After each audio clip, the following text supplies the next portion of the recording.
Hey everybody, KC here.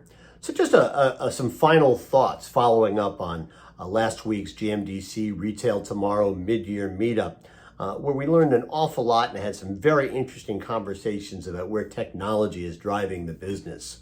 One is that, and this is a kind of a common theme, that we may be reaching an almost unprecedented time in terms of consumer empowerment. One of the things that technology makes possible is for consumers to know so much more than they ever known before, and then the ability to use that knowledge to decide who they want to do business with and what products they want to buy.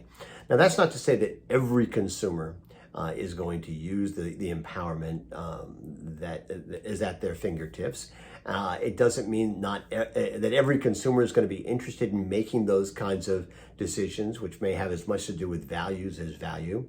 And it certainly doesn't mean that there won't be institutions out there that won't try to subvert the whole notion of consumer empowerment. But this is where the world is headed, and both retailers and manufacturers need to understand that.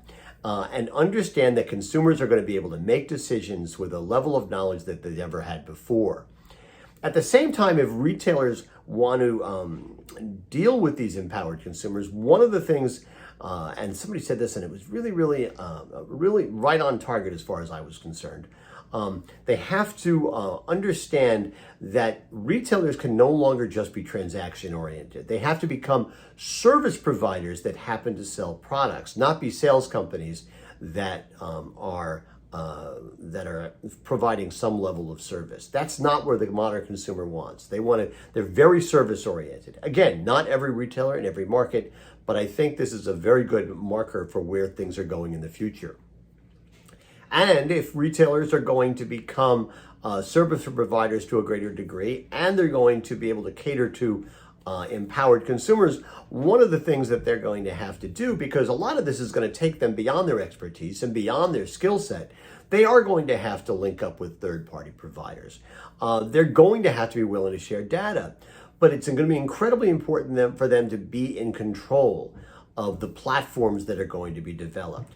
They have to be in control of their own ecosystems as they grow and expand their ecosystems.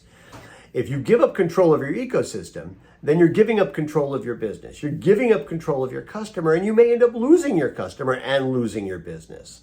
Now, this is an ongoing process. It's an ongoing conversation, but it can't just be a conversation, right? The irony of the whole Retail Tomorrow initiative is that when they first got together 4 or 5 years ago in Silicon Valley, the things that they were being focused on as being Retail Tomorrow now have become very much part of retail today.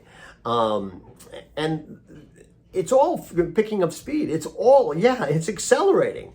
And to not engage in this conversation, whether within or outside your own ecosystem, whether as part of the Retail Tomorrow initiative, or even from time to time here on Morning Newsbeat, where we try and focus on this stuff a lot. Well, if you don't do that, well, man, you're running the risk of becoming irrelevant, and you can't let that happen. There is no happy ending if you allow that to happen.